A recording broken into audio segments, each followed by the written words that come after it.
नमस्कार दोस्तों, स्वागत है आप सभी का हमारे अपने YouTube चैनल नौकरी टेस्ट में। तो आज की इस वीडियो में हम लोग कवर करने वाले हैं 25 फरवरी 2026 के करंट अफेयर्स को। साथ ही आपको ये सारे जो क्वेश्चंस है इनके पीडीएफ आपको कैसे डाउनलोड करना है, मंथली पीडीएफ कैसे डाउनलोड करना है, डे टू डे पीडीएफ कैसे डाउनलोड करना है, इसकी भी जानकारी आपको इसी वीडियो में दे देंगे। तो वीडियो को लास्ट तक जरूर देखिएगा। अगर चैनल पे नए हैं तो चैनल को लाइक करें, शेयर करें और सब्सक्राइब करें। तो चलिए चलते हैं आज के हमारे पहले क्वेश्चन की तरफ, जो कि हमारा क्या है। Recently seen in news one Iceland is located in which region, यानी हाल ही में समाचारों में देखा गया वॉन आइलैंड किस क्षेत्र से स्थित है। तो जो आपका वॉन आइलैंड है ये किस क्षेत्र से स्थित है, तो ये आपका स्थित है गल्फ ऑफ मन्नार। किससे? मन्नार की खाड़ी से। आपका जो राइट ऑप्शन है सी आपका यहाँ पे राइट ऑप्शन है। अब ये जो वॉन आइसलैंड है ये आजकल खबरों में क्यों दिख रहा है, तो ये दिख रहा है आपका क्योंकि ये जो आपका वॉन आइलैंड है ये धीरे धीरे सी में क्या हो रहा है, डिसअपियर हो रहा है। ये जो वॉन आइसलैंड है इसका धीरे धीरे सिंकिंग हो रहा है, क्या हो रहा है, डूब रहा है। ये किसमें? आपका वहां के जितने भी गल्फ ऑफ मन्नार के आइलैंड है जो उनके सीज में ये आपका डूब रहा है। कौन सा? ये जो वॉन आइलैंड है आपका। मैंने आपको अभी बताया कि आपका वॉन आइलैंड कहाँ पे लोकेटेड है। ये आपका लोकेटेड है गल्फ ऑफ मन्नार पे। कहाँ? गल्फ ऑफ मन्नार, जो कि किसके नजदीक है, तो ये आपका नजदीक है टूटीकोर्नी के। किसके? Tuticorin coast in Tamil Nadu. Tuticorin coast in Tamil Nadu. ठीक है, तो अगर आपसे क्वेश्चन पूछ देता है कि वॉन आइलैंड किस क्षेत्र में स्थित है तो आप बता सकते हैं ये आपका स्थित है गल्फ ऑफ मन्नार में। अब ये हाल ही खबरों में क्यों आ रहा है? Due to its sinking property, यानी जो आपका वॉन आइलैंड है ये धीरे धीरे आपका डिसअपियर हो रहा है। किसमें? सी में ये आपका डिसअपियर होते चला जा रहा है। अब इसका सिग्निफिकेंस क्या है, यहाँ पे इसका सिग्निफिकेंस देख लेते हैं हम लोग। तो क्या है? It is the 21 island. क्या है? ये 21वां आइलैंड है। इट इज 121 आइलैंड, जो किसमें आता है? In a protected marine national park, यानी ये जो ये आपका 21वां आइलैंड है जो किसमें आता है? प्रोटेक्टेड मरीन नेशनल पार्क में। आई होप आपको ये जानकारी बिल्कुल अच्छी लगी हो। चलते हैं हम लोग अपने नेक्स्ट क्वेश्चन की तरफ, जो कि हमारा क्या है।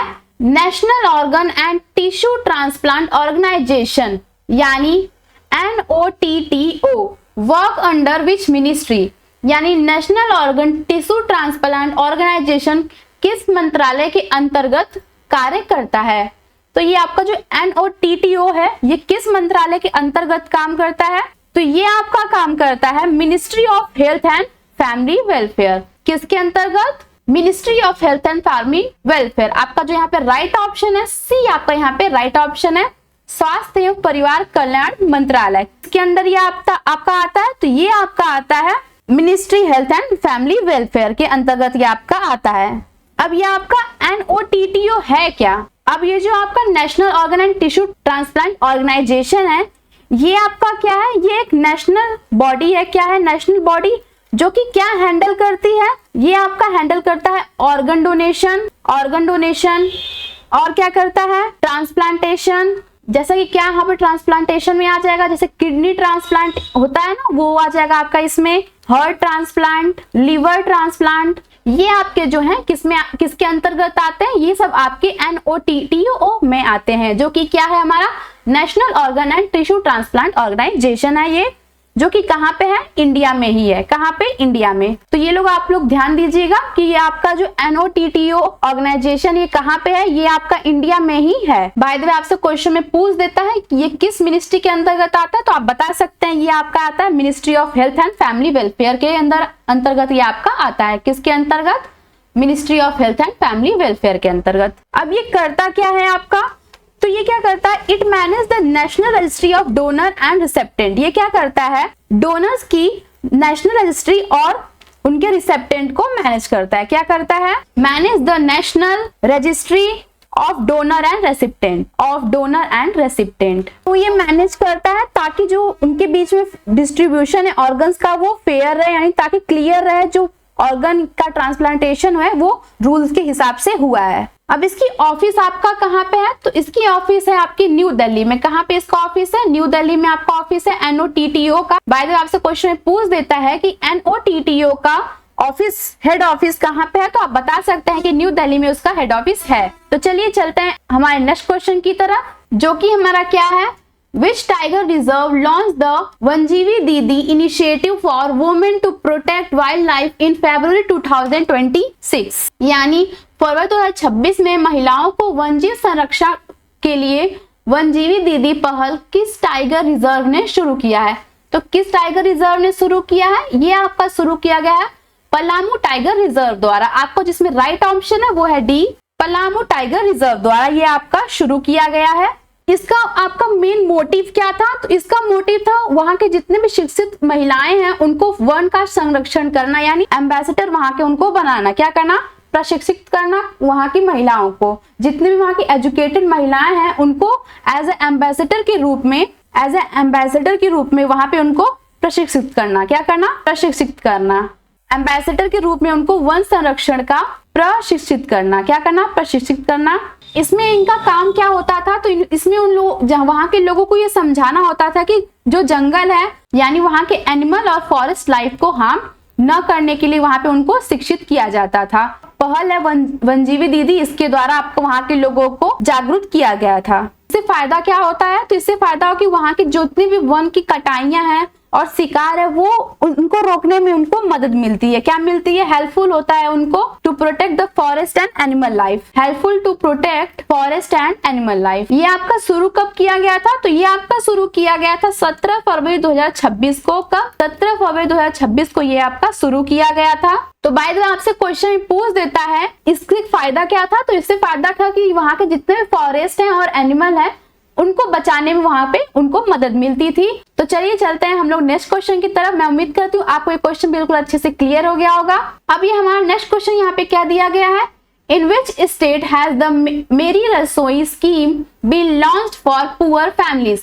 यानी गरीब परिवारों के लिए मेरी रसोई योजना किस राज्य में, यानी गरीब परिवार के लिए मेरी रसोई योजना किस राज्य में शुरू की गई थी? तो किस राज्य में मेरी रसोई योजना शुरू की गई थी? ये आपका शुरू किया गया था पंजाब में। कहाँ पे? पंजाब में।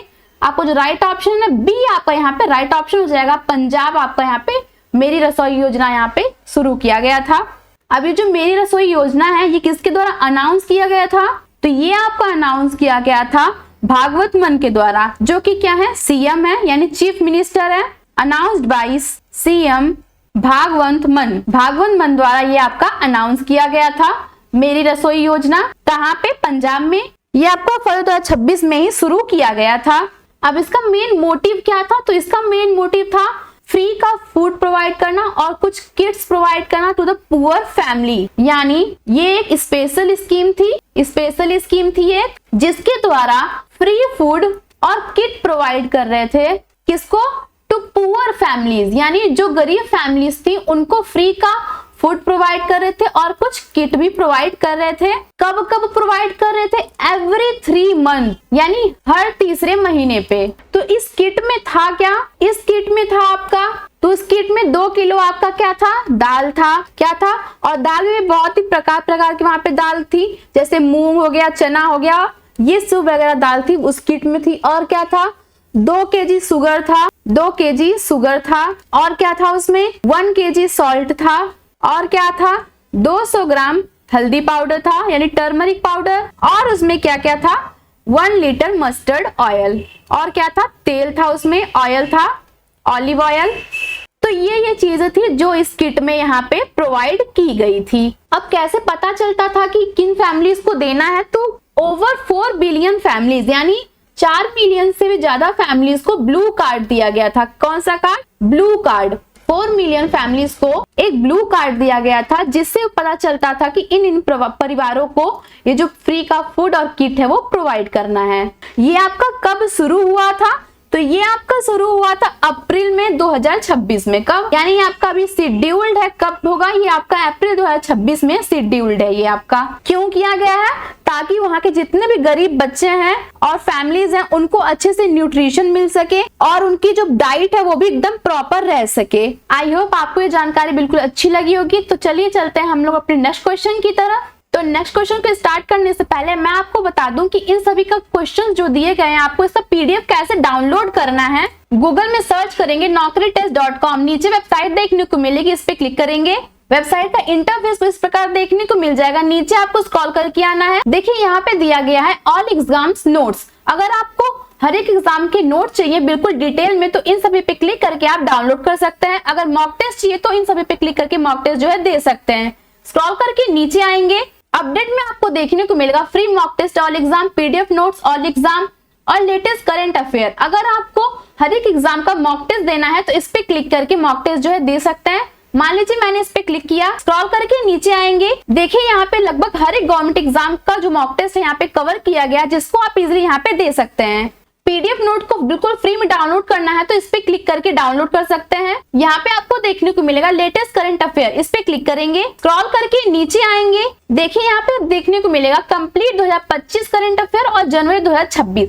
अगर आपको 2025 के करंट अफेयर्स को डाउनलोड करना है तो इस पे क्लिक करके 2025 के करंट अफेयर्स को डाउनलोड कर सकते हैं। जनवरी का करना है तो जनवरी पे क्लिक करके डाउनलोड कर सकते हैं। इसके बगल में देखें तो आपको देखने को मिलेगा डेली मॉक टेस्ट, यानी आपको हर एक दिन का मॉक टेस्ट देना है करंट अफेयर्स का, तो आप इस पे क्लिक करके करंट अफेयर्स का जो मॉक टेस्ट है वो भी दे सकते हैं। अभी यहाँ पे फरवरी ऐड नहीं किया गया है, क्यों नहीं ऐड किया गया? क्योंकि आपका फरवरी एंड में लास्ट तक सारे क्वेश्चंस का एक साथ पीडीएफ दे दिया जाएगा, जिसको आप इजीली डाउनलोड कर सकते हैं। यहाँ पे आपको देखने को मिलेगा नीचे स्क्रॉल करके डेली करंट अफेयर, इस पे आपको क्लिक कर लेना है। स्क्रॉल करके नीचे आएंगे, देखिए यहाँ पे आपको दो बटन देखने को मिलती है, जनवरी और फरवरी।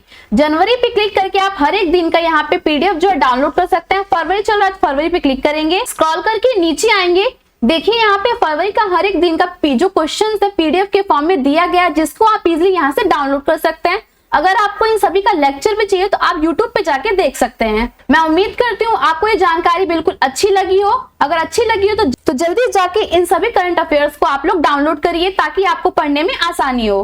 वापस आ जाते हैं अपने क्वेश्चन की तरफ, जो कि हमारा क्या है यहाँ पे question number 5, where will the AI summit be held in the year 2027, यानी वर्ष 2027 में AI समिट कहाँ आयोजित किया जाएगा। तो ऑब्वियसली ये जो AI समिट है कब अनाउंस किया गया है कि 2027 में आपका कब होगा, तो ये आपका आयोजित किया गया है जिनेवा में। कहाँ पे? जिनेवा में, जो कि आपका कहाँ पड़ता है? स्विट्जरलैंड में आपको जिनेवा है वो पड़ता है। ये आपका ऑब्वियसली अनाउंस किया गया है कि ये जो आपका 2027 AI समिट है ये आपका कहाँ पे होगा? जिनेवा, जो कि कहाँ पे है? स्विट्जरलैंड में है। यहाँ पे आपका ये AI समिट होगा। किसके द्वारा ये आपका अनाउंस किया गया है? तो ये आपका अनाउंस किया गया है स्विस के प्रेसिडेंट गाय परमेलिन के द्वारा। किसके द्वारा? स्विस के प्रेसिडेंट कौन है? गाय परमेलिन। अब ये जो AI समिट 2027, इसका फोकस क्या क्या होगा मेन? तो इसका मेन फोकस होगा इंटरनेशनल लॉ पे। किस पे? इंटरनेशनल लॉ पे। और किस पे? AI गवर्नेंस पे।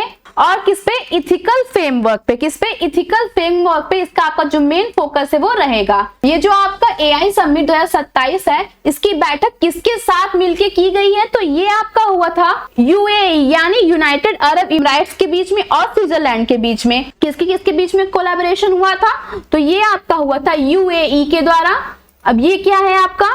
यूनाइटेड अरब इमिरेट्स और किसके बीच में? स्विट्जरलैंड के बीच में। इन दोनों के बीच में आपकी जो बैठक है वो हुई है। और क्या फैसला किया गया है? कि जो आपका AI समिट है 2027 में कहाँ पे होगा? तो ये आपका होगा जिनेवा में। कहाँ पे? जिनेवा में आपका जो AI समिट 2027 में होगा। मैं उम्मीद करती हूँ आपको ये क्वेश्चन बिल्कुल अच्छे से क्लियर हो गया होगा। तो चलिए चलते हैं हम लोग अपने नेक्स्ट क्वेश्चन की तरफ, जो कि हमारा क्या है? What is the name of India's new national counter terrorism policy that was recently launched and has a zero tolerance framework, यानी भारत की नई राष्ट्रीय आतंकवाद विरोध नीति जिसे हाल ही में लॉन्च किया गया और जिसमें शून्य सहिष्णुता ढांचा रखा गया, उसका नाम क्या है? तो इस क्वेश्चन में आपसे पूछ रहा है कि नेशनल काउंटरिज्म और जीरो टॉलरेंस फ्रेमवर्क की पॉलिसी का नाम क्या है जो उसने लॉन्च किया है। तो ये आपका किया गया है लॉन्च प्रहार द्वारा। आपका जो इसमें राइट ऑप्शन है बी, आपका इसमें राइट ऑप्शन है। प्रहार द्वारा आपका ये लॉन्च किया गया है। की पिलर्स ऑफ प्रहार क्या है? तो इसमें जो आपका पहला की है वो क्या है? Prevention of attack. क्या है? Prevention of attack. दूसरा की क्या है इसका? आपका रिस्पॉन्स यानी स्विफ्ट एंड स्ट्रॉन्ग। क्या? रिस्पॉन्स, जिसमें आपका क्या आएगा? Swift and strong. तीसरा आपका की पिलर क्या है इसमें? तो ये आपका है एरीगेटिंग इंटरनल कैपेबिलिटीज। क्या है? इन शॉर्ट आप लोग इसको कह सकते हैं कि ऑल एजेंसी वर्किंग टुगेदर। आपका चौथा की क्या है इसका? ये है आपका अल्टरनेटिंग कंडीशन स्टॉपिंग रेडिकलाइजेशन। क्या है? Alternating condition stopping radicalisation, stopping radicalisation. आपका पांचवा की पेयर क्या है इसका, ये आपका है अलाइनिंग इंटरनेशनल इफर्ट्स। क्या, अलाइन इंटरनेशनल इफर्ट। और आपका लास्ट यहाँ पे की पेयर क्या है, ये आपका है रिकवरी एंड रिलायंस। क्या है, रिकवरी एंड रिजिलेंस है आपका। क्या है यहाँ पे, रिजिलेंस है। आपसे इन शॉर्ट पूछ देता है कि ये प्रहार क्या है, तो ये आपका जो प्रहार है ये आपका क्या है, क्योंकि क्या है, हमारा नेशनल प्लान है किसके against, to fight against terrorism. ये क्या है, इंडिया का फर्स्ट एवर ऑल प्लान है, India first ever plan to fight against terrorism. ठीक है, आपसे क्वेश्चन में पूछ देता है अगर कि ये प्रहार क्या है, तो आप बता सकते हैं ये इंडिया का फर्स्ट एवर प्लान है किसके लिए, to fight against the terrorism के लिए। अब यहाँ पे इसके की पिलर्स क्या क्या हो जाएंगे, तो आप बता सकते हैं इसके की पिलर्स क्या क्या हो जाएंगे। पहला आपका prevention of attack, response swift and strong, all agency यानी working together, alternating condition, stopping radicalisation, और क्या, अलाइन इंटरनेशनल इफेक्ट्स, और लास्ट क्या है आपका यहाँ पे, रिकवरी एंड रेजिलेंस। ठीक है, चलते हैं हम लोग अपने नेक्स्ट क्वेश्चन की तरफ, जो कि हमारा क्या है यहाँ पे next question, who was Mukul Roy who passed away at the age of 73। Video को लास्ट तक जरूर देखिएगा।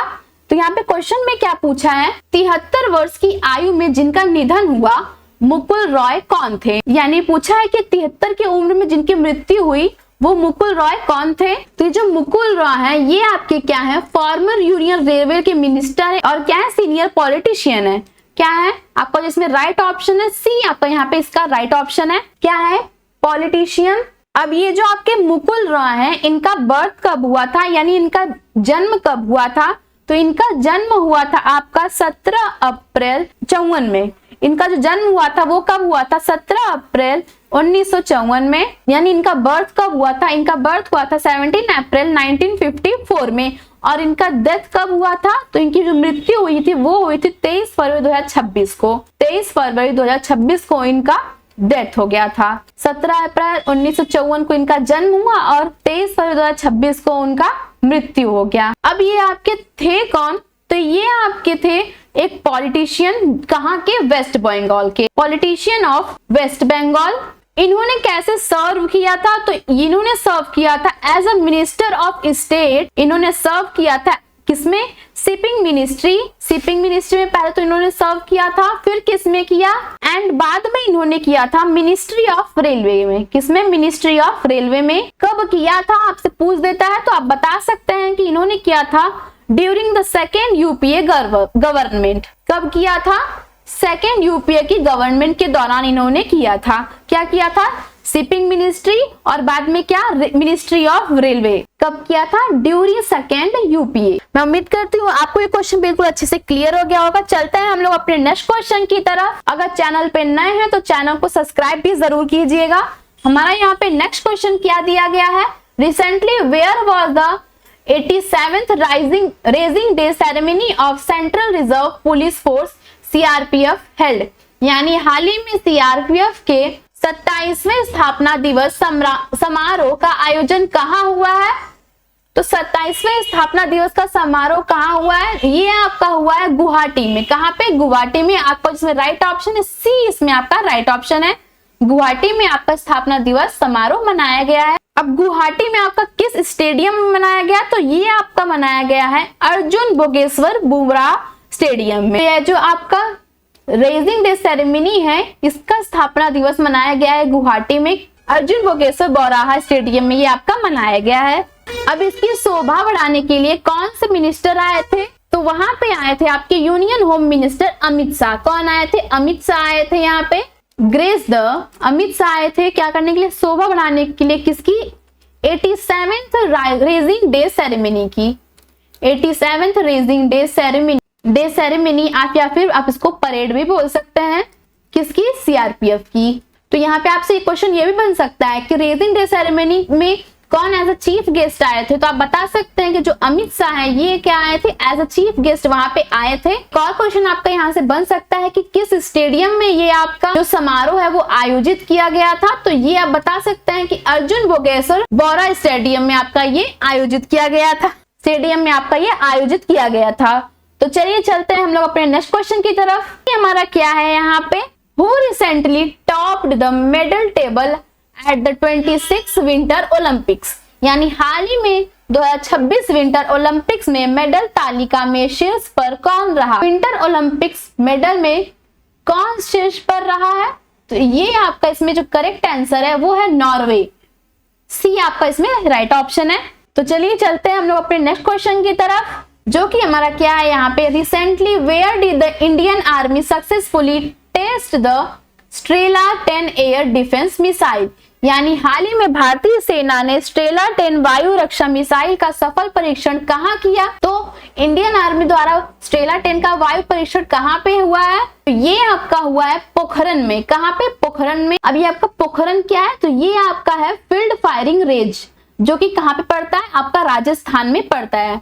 पोखरण क्या है? आपका फील्ड फायरिंग रेंज है, जो कि कहाँ पे पड़ता है? आपका राजस्थान में ये आपका पड़ता है। तो इसका करेक्ट ऑप्शन आपका है बी। आपका इसका करेक्ट ऑप्शन है पोखरण। इसका जो परीक्षण है वो भी कब हुआ था? तो फरवरी 2026 में जो परीक्षण वो भी हुआ था 2026 में, फरवरी 2026 में इसका परीक्षण भी हुआ था। अब ये जो एक्सरसाइज है क्या कंडक्ट कर रही थी? तो ये आपका कंडक्ट कर रहा था डेजर्ट वॉरियर्स को। किसको? डेजर्ट वॉरियर्स आपका यहाँ पे कंडक्ट कर रहा था, डेजर्ट वॉरियर्स। अब आपसे क्वेश्चन पूछ देता है कि इसका सिस्टम क्या था, तो आप बता सकते हैं इसका सिस्टम था Stella 10M short range air defence system. ठीक, क्या था इसका system? Stella 10M short range air defence system. अब आपसे क्वेश्चन में ये भी पूछ सकता है कि इसके ऑब्जेक्टिव क्या क्या थे, तो आप बता सकते हैं इसके ऑब्जेक्टिव क्या था। Low level air space protection, पहला आपका जो ऑब्जेक्टिव था low level air space protection. और क्या था ऑब्जेक्टिव? न्यूट्रलाइज लो फ्लाइंग एनिमी एयरक्राफ्ट। और इसका मेन ऑब्जेक्टिव क्या था? इसका था ऑब्जेक्टिव और ड्रोन यूजिंग हीट सिग्नेचर। क्या था? Drone using heat signature. ठीक है, अगर आपसे इसका ऑब्जेक्टिव पूछता है तो आप इसके ऑब्जेक्टिव्स को बता सकते हैं यहाँ पे क्या क्या था आपका। आप इसके ऑब्जेक्टिव्स को यहाँ पे बता सकते हैं। इसका ऑब्जेक्टिव क्या क्या था? लेवल एयर स्पेस प्रोटेक्शन, और क्या था? न्यूट्रलाइज लो फ्लाइंग एनिमी एयरक्राफ्ट, और क्या था? Drone heat signature. ठीक है, आपसे क्वेश्चन में ये भी पूछ देता है कि इसका कंडक्ट क्या था, तो आप बता सकते हैं डेजर्ट वॉरियर्स का कंडक्शन पॉइंट था। और इसके सिस्टम क्या था? तो इसका सिस्टम था Strela 10 metre short range air defence system. ठीक है, चलिए चलते हैं हम लोग अपने नेक्स्ट क्वेश्चन की तरफ, जो कि यहाँ पे क्या दिया गया है। नेक्स्ट क्वेश्चन हमारा, recently Indian film Boong receive the BAFTA award in the best children and family category. Boong is associated with which language. यानी हाल ही में भारतीय फिल्म बूंग और best children and film category में बाफ्टा अवार्ड मिला। बूंग किस भाषा संबंधित है? ये जो आपकी फिल्म आई है बूंग, ये आपकी किस लैंग्वेज से संबंधित है? क्वेश्चन में ये आपसे पूछ रहा है। तो ये आपका संबंधित है मणिपुर लैंग्वेज से। किस लैंग्वेज से? मणिपुर लैंग्वेज से। इसमें करेक्ट ऑप्शन है सी आपका, इसमें करेक्ट ऑप्शन है। बूंग जो फिल्म है आपकी, ये आपकी एसोसिएटेड है मणिपुर लैंग्वेज से। ठीक, अब ये जो बूंग मूवी है ये किसके द्वारा आपका डायरेक्ट किया गया है? तो डायरेक्टेड बाई लक्ष्मी प्रिया देवी।